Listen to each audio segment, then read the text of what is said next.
భారతదేశంలో పుట్టిన వాళ్ళందరూ ఒకప్పుడు హిందువులే. ఆ హిందువులు తర్వాత మతం మార్చబడ్డారు. ముస్లింలుగా మార్చబడ్డారు, క్రైస్తవులుగా మార్చబడ్డారు.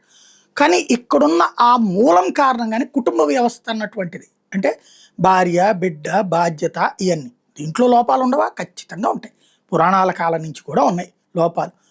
అయితే మనది ఒక బాధ్యత. తండ్రి అంటే కుటుంబాన్ని చూసుకోవాలి, పెద్దవాళ్ళని చూసుకోవాలి, పిల్లల్ని చూసుకోవాలి, భార్యను చూసుకోవాలి. ఇంటి మహిళ అంటే వీళ్ళందరినీ చూసుకోవాలి. అట్లాగే సంపాదించాలా, కష్టపడాలా, ఇది ఒక వ్యవస్థ. అలాగే చదివించాలా, ఉన్నత స్థితికి తీసుకెళ్లాలని. ఇది ఇతర దేశాల్లో ఈ సమాజం ఉందా?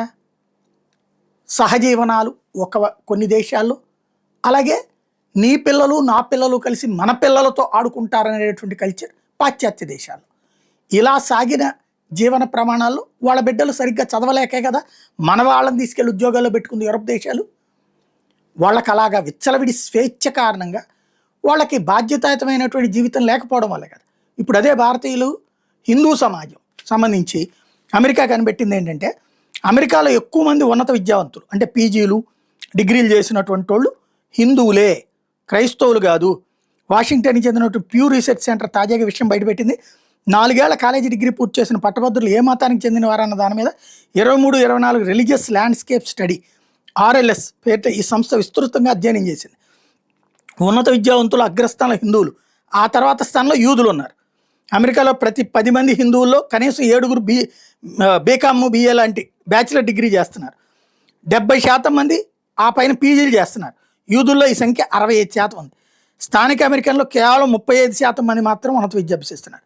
ఇతర మతస్థుల సగటు కంటే కొద్దిగా పై స్థానంలో నిలిచారు. వీళ్ళలో ముస్లింలు, బౌద్ధులు, ఆర్థోడాక్స్ క్రైస్తవులు ఉన్నారు. ఆయా మతస్థుల ప్రతి 10 మందిలో కనీసం 4 బ్యాచిలర్ డిగ్రీ పూర్తి చేశారు. ప్రొటెస్టెంట్ క్రైస్తవులు కూడా ఈ జాబితాలో నిలిచారు. ఎవలాంజికల్ ప్రొటెస్టెంట్లు, క్యాథలిక్స్ సగటు కంటే దిగువ స్థాయిలో ఉన్నారు. వీళ్ళు చాలా వరకు నల్లజాతి వాళ్ళే. మొత్తంగా స్థానిక అమెరికా జనాభాతో పరిశీలిస్తే ప్రతి 10 మందిలో 4 మాత్రమే డిగ్రీలు పూర్తి చేశారు, బ్యాచిలర్ డిగ్రీలు. అమెరికాలో ఉన్నత విద్యాభ్యాసం విషయంలో మతాల మధ్య చాలా వ్యత్యాసాలు ఉన్నట్టు తేలింది. వలసలు తద్వారా స్థానిక జనాభా స్థితిగతులు మార్పులు రావడం వ్యత్యాసాలకు కారణమని ప్యూ రీసెర్చ్ సెంటర్ తమ నివేదికలో అభిప్రాయపడింది. హిందువులు, ముస్లింలు, బౌద్ధులు చాలా వరకు ఇతర దేశాల నుంచి అమెరికాకు వలస వచ్చిన వాళ్ళే కావడం మెయిన్. వీళ్ళు ఉన్నత విద్య లేదా ఉద్యోగాల కోసం, జీవనోపాధి కోసం వచ్చారు. అమెరికాలో ఉద్యోగాల కోసం భారతీయులు అధికంగా తరలిస్తున్నారు. ఇందుకు H1B వీసాలు వాళ్ళకి తోడ్పడుతున్నాయన్నది కూడా తేలిందనమాట.